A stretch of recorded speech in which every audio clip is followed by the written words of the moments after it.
Hello and welcome to Femme Party. That's the title of a novel I wrote, and I am reading it chapter by chapter on my podcast, The Black Hole, for the second season. So this is season 2 of The Black Hole. We're on chapter 3. There are 14 chapters total.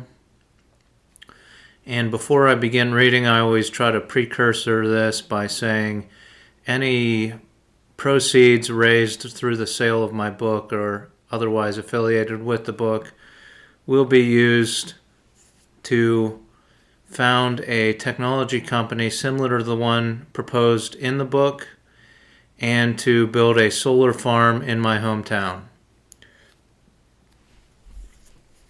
So you can find the book on Amazon Kindle for 99 cents by searching Femme Party in the Amazon Kindle category on Amazon. You can also find links to it and a description on either of my websites, mitch4mayor.com, that's Mitch, the number 4mayor.com, or plotm.com, that's plot, the letter m.com. Okay, so let's begin. Chapter 3. Two military troop transport trucks and a Humvee make their way through the middle road in the field of Doc's farm. The vehicles draw close to the shipping container at the end of the field. Mitch begins walking from the main house to meet the trucks. Lieutenant Bonnie Tariff jumps out of the Humvee and sets a large tablet on the hood of the vehicle with a satellite image map of the farm on it. She begins toggling between photo image and topographic map modes on the tablet. 16 soldiers emerge from the two trucks and begin unloading equipment. Mitch reaches the end of the field and approaches the Humvee. Mitch says, "You must be Lieutenant Tariff. Set up anywhere you like." He shakes the woman's hand. Lieutenant Tariff says, "Great to meet you. I'm looking at this map, and I think we should set up our quarters here and keep the mechanical tents near the shipping container." Mitch says, "The farm is yours. I'll be in the main house, and you can take the guest house if you like. I can give you a tour later. You can jump electricity for your tents off the breaker box in the shipping container. All 4 kits are waiting for you in there." Lieutenant Tariff says, "Sounds good. A tour would be nice. Major General is coming for dinner at 1800 hours, so I could come at 1730 to check it out and join you 2 for dinner." Mitch says, "That would be great. Hope you like venison." Lieutenant Tariff says, "Anything is better than MREs." Mitch says, "Very well. I'll leave you to it." Mitch walks back toward the farmhouse as the soldiers continue to unload their personal belongings, making a pile. "Attention!" Lieutenant Tariff shouts. All 16 military personnel line up, and Lieutenant Tariff stands in front of them. Lieutenant Tariff says, "You have completed all basic... You have all completed basic training and education and want to become helicopter pilots.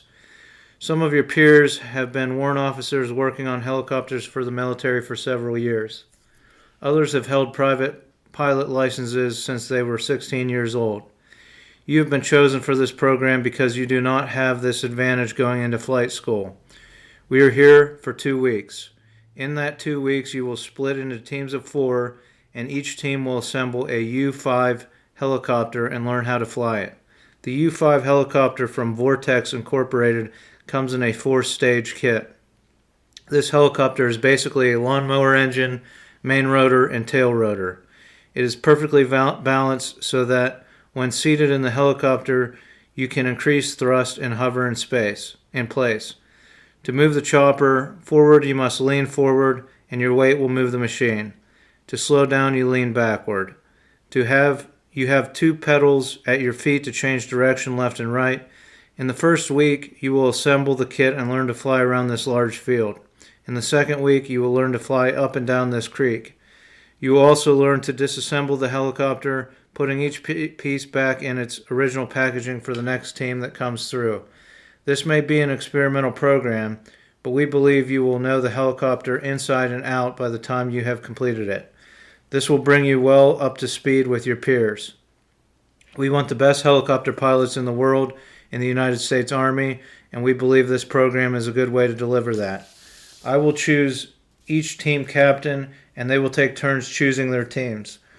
Then we are going to set up our quarters in our mechanical tents, where we will be building these choppers. You are expected to be on your best behavior for these 2 weeks. You will not leave this farm for the duration, unless you are attempting to fly down the creek. We do not fly upstream into the tiny borough of Utica and scare the locals. Lieutenant Tariff paces up and down the line of soldiers. Lieutenant Tariff says, you, and you are team captains, at ease. The future pilots stand at ease as the 4 captains pick their teams. The captains then walk to the hood of the vehicle as the lieutenant gives them orders and points to the map. They split up and begin unloading supplies from the trucks. The lieutenant walks over to the shipping container and opens the doors. Inside are many boxes labeled Vortex. She smiles and walks over to the boxes and lights a cigar. As the day wears on, the cigar becomes shorter. It goes out a few times and is eventually nothing but a nub in the lieutenant's teeth. Lieutenant Tariff puts out her cigar and says, "We're almost set up here, so go ahead and break for dinner. It's MREs tonight, but I am on my way to see about shower and mess facilities for the rest of our stay. Remember, best behavior. I'll be back by 1900 hours."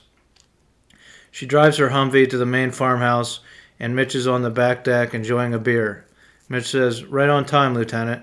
Can I offer you a beer?" Lieutenant Tariff says, "You can call me Bonnie, and I'd better not. At least not until I see if the Major General is drinking." Mitch says, "Fair enough.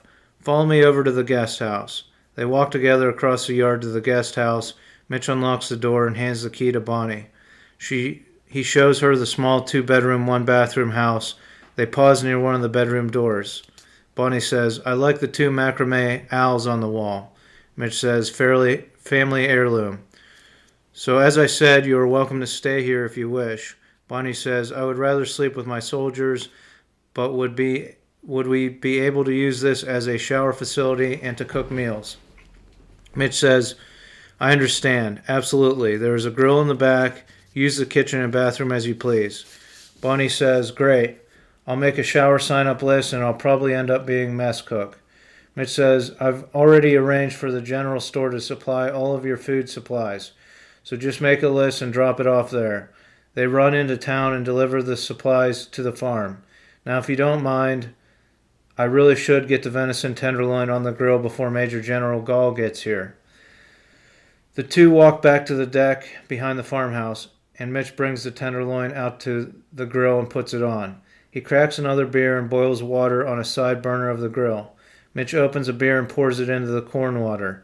Bonnie watches as he shucks corn. Mitch looks up at Bonnie and says, "I like to leave the stem on to use as a handle. Is that okay with you?"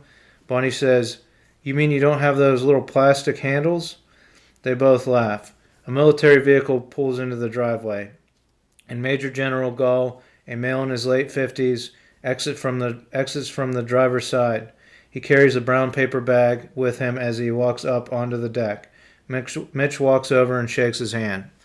Handing the bag to Mitch, General Gall says, "A token of appreciation for both pitching and delivering this new program." Mitch pulls a bottle of Jim Beam single barrel out of the bag and smiles. Mitch says, "Thanks, General. The venison will be done in about 10 minutes, and the corn is going in now. I also have zucchini from my granddad's garden. Can I offer you a beer while you wait?" General Gall says, "I better wait until I've inspected the soldiers." The venison gets sliced into medallions, and the grilled and boiled veggies are served. The 3 have been enjoying their meal when the general adds to the conversation. "So, Mitch, this flight program is great and all, but when are you going to come around to providing the military with computer hardware? Your company has locked in so many design plans, and the military wants products that last 100 years. Mitch says, "I could make you tough-built hardware, but as long as the software keeps changing, the hardware will become outdated." Bonnie says, "Biggest scam in the world that we need to keep improving software." Mitch says, "Well put, Lieutenant. My company just isn't big enough to offer hardware and software yet, but we are growing every day. Give me a few years. You know I have the ideas. We just need to wait for the capital. Now can we talk about this little town of Utica?" General Gall says, We are aware that you want to put a solar farm on this property to provide electricity to the town you grew up in.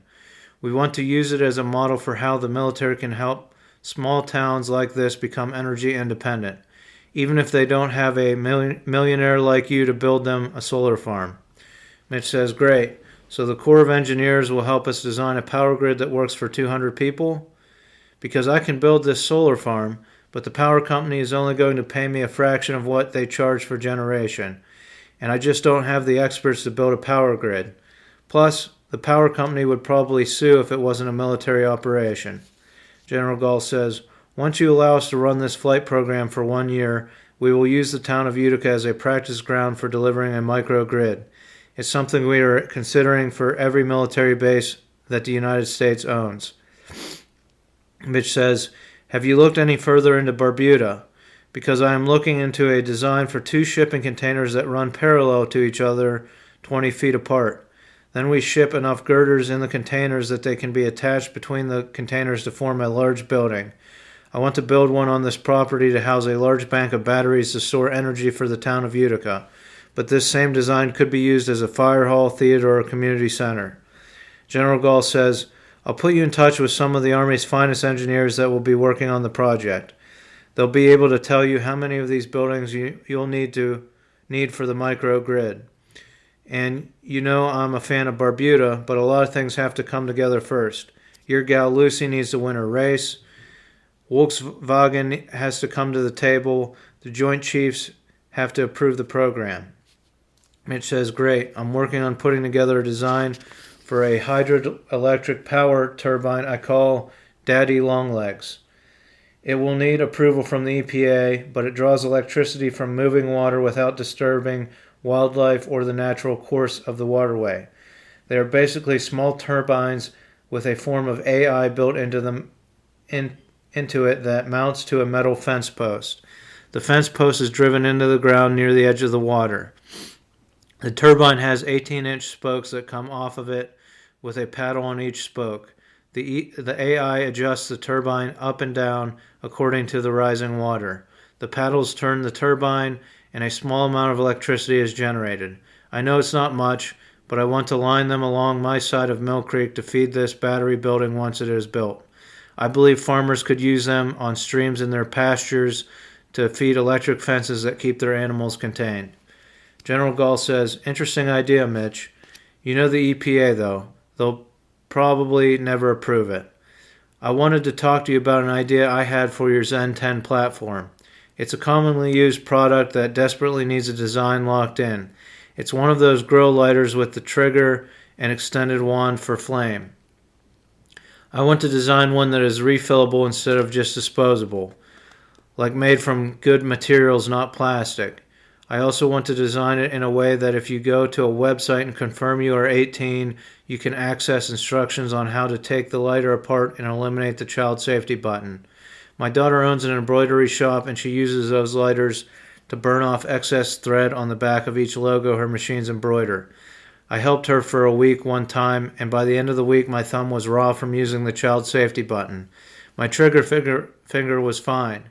I could fire a trigger all day for days on end, but my thumb was shot. My daughter has a hard time finding the refillable ones. Mitch says, probably another scam, right, Bonnie? Trying to get people to buy new ones every time. Bonnie says, yeah, those things are like $5 too. Well, General, should we go and address the soldiers? General Gall says, I guess it is getting to be that time. They all stand up and Mitch shakes both of their hands. As he shakes the generals, he says, it's a great idea, General, and I'll gladly put someone from my creative department on it. You secure the patent and I'll help you bring it to market. After you are done at the other end of the field, won't you both join me for a glass of this bottle you brought? General Gall says, I suppose the lieutenant and I could join you for a snort. Then I'll be heading back to the base. What do you say, Lieutenant? Bonnie says, with your blessing, sir, as long as I can bring the cigars. On a street in Franklin, Aaliyah Cavell sits in her car talking to herself. You got this, Aaliyah.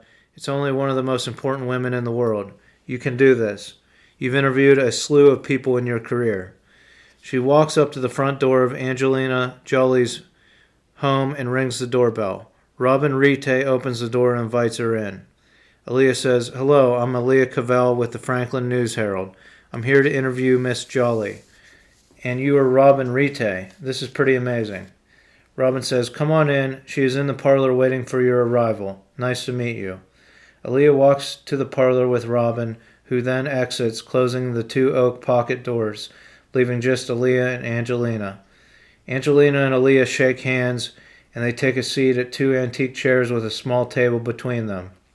Aaliyah says, It's nice to meet you, Miss Jolly.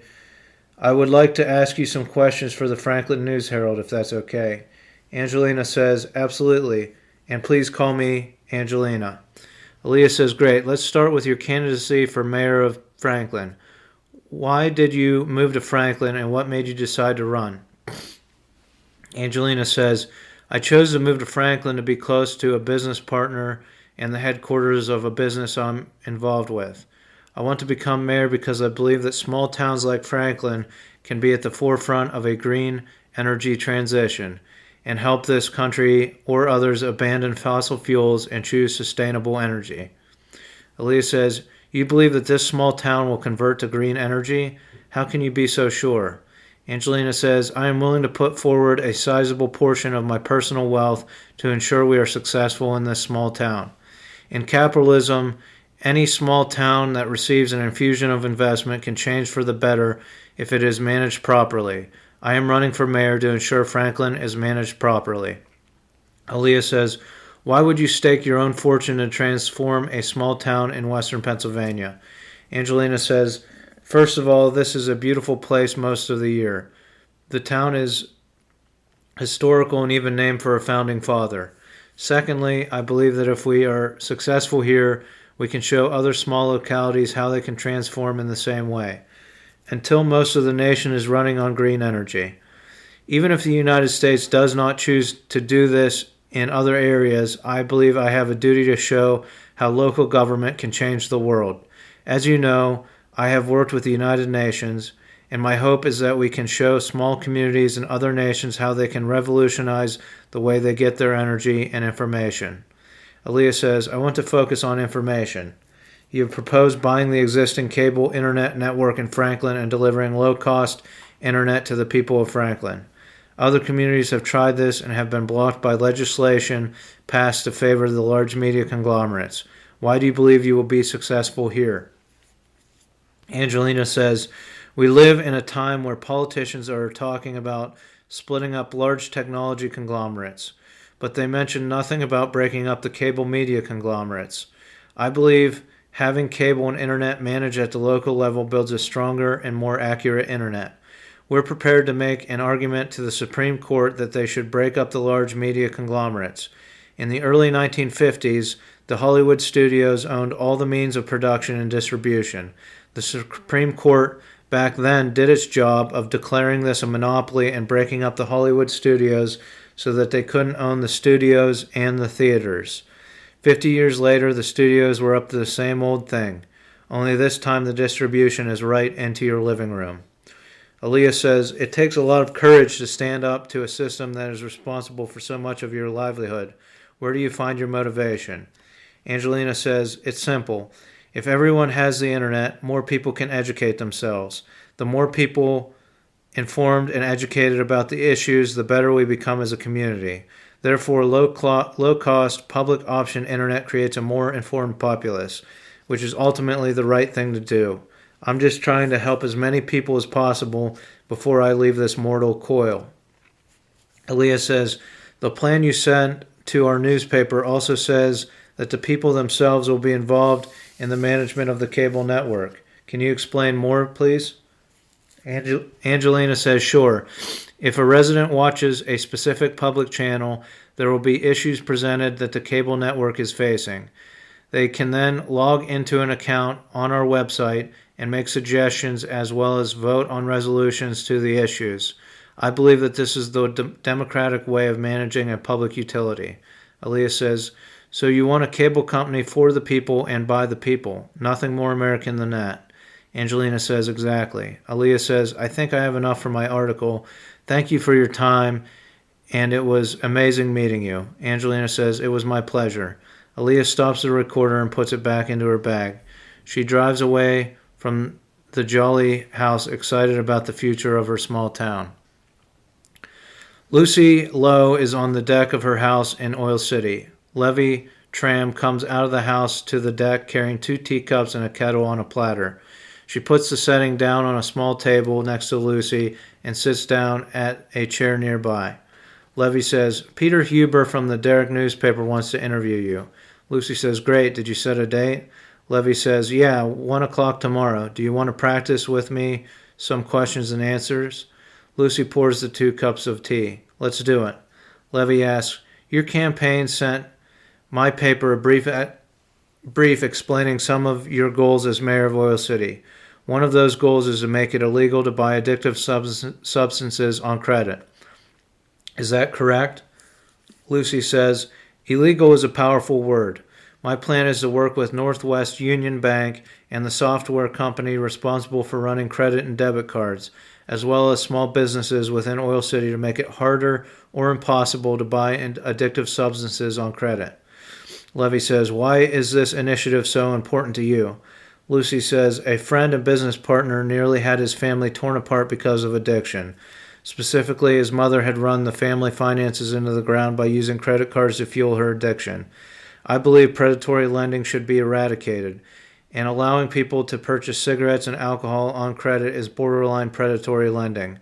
Banks should be held responsible for making it so easy to become indebted from buying addictive substances. Levy says, so you want to protect people from themselves. Lucy says, I want to make it difficult to ruin your life and credit history, which are intertwined in this country. Gambling is addictive, and the state lottery system only accepts cash. I don't see why cigarettes and alcohol shouldn't be treated the same way. Furthermore, I don't see why the state of Pennsylvania wouldn't embrace what we are trying to do in Oil City. Levy says, couldn't people just get a cash advance from their credit card and buy the products? Lucy says, sure, and some people probably do that to purchase illicit drugs. They may even do that to purchase lottery tickets. I just believe that if you have a vice, you should still have a goal to live within your means. If you can't, then you ruin your credit score and are forced to anyway. Many are given enough credit that they can purchase a deadly amount of a drug and overdose. I'm trying to prevent that from happening. Levy says, moving on, you have proposed a detailed plan as to how military personnel could purchase land in Oil City and own it tax-free. Would they need to improve the land to remain in a tax-free status? Lucy says, we have torn down many blighted properties in Oil City and it has fallen on the city government to take ownership of these properties. I am proposing selling these properties to active duty military personnel cheaply so that the city no longer needs to maintain these properties. So as long as they pay someone to manage the landscaping, they are improving the property in my opinion. Because it's not in our budget, we are suggesting that these military personnel purchase a shipping container to place on the properties so that they can store their belongings until they are done with their deployments. After that, we are hoping they will turn these shipping containers into dwellings and consider keeping them as a second home in their hometown, or live in them full-time when they are out of the military. We are basically trying to solve the homelessness problem with veterans on a local level. Levy says, will these veterans be given the tools they need to fabricate these dwellings? Lucy says, yes, we plan to use city funds to form a tool collective so that these military personnel can use cutting torches and other essentials from the city. Levy says, that sounds a little like communism. Do you lean that way? Lucy says, that is a bold question for such a small newspaper. I am a Republican. I don't think giving people the tools they need to succeed is anti-capitalistic. The essence of true democratic capitalism suggests that everyone should start from an even playing field. In most countries, there are a few necessities that every business needs. They are water, electricity, sewage, cable internet, and natural gas. I believe that if cities took over managing these utilities using direct democracy, they could bring down the costs of these utilities and even the playing field, spurring more small business. Levy says, so would you bring Oil City low-cost internet like they are proposing in Franklin? Lucy says, that is not a campaign promise, but I am not opposed to it. As I said, if the people manage the utility by voting on every issue, then it cannot be misconstrued as communism. Levy says, you seem well prepared. Lucy says, thanks. It is nearing November, and Mitch Miller is doing his biannual duty of serving beer at the Utica Volunteer Fire Department's gun raffle. Twice a year, hundreds gather at the fire hall in Utica to eat wings and hot sausage and drink domestic beer from a beer wagon. Mitch has been helping his dad serve beer since he was old enough to work the beer wagon. Games of chance and side raffles are being sold all over the building. Mitch is pouring beer and handing them off to different people from around Utica. Mitch's back is to the table as he pours beer when he hears a hand slap a $20 bill down on the table. The hand belongs to Hollywood star Brad Pitt. Brad says, Mr. Miller, may I have a word with you? Rick Miller says, sure, what can I get you?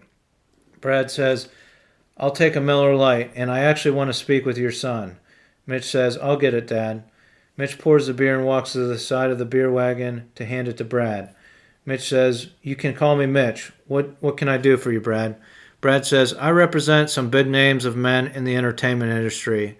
It seems you have a bit of a revolution going on around here, and we want in. So that's the end of Chapter 3.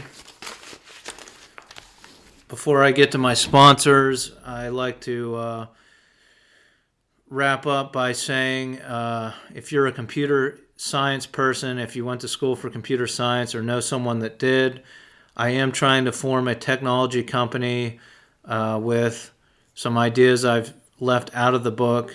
One is a social media platform.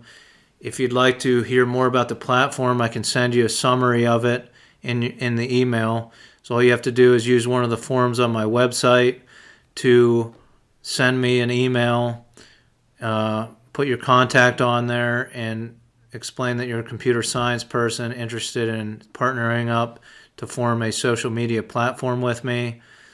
And I'll send you the description to see if you're interested. I also have other founding documents for the company typed up that I can send you as well. And I've saved up some money to go in, partner up with these computer science people. Everything I've researched says it'll take 5 to 6 people to develop a social media platform. So if you could share this podcast or the book, that'd be great.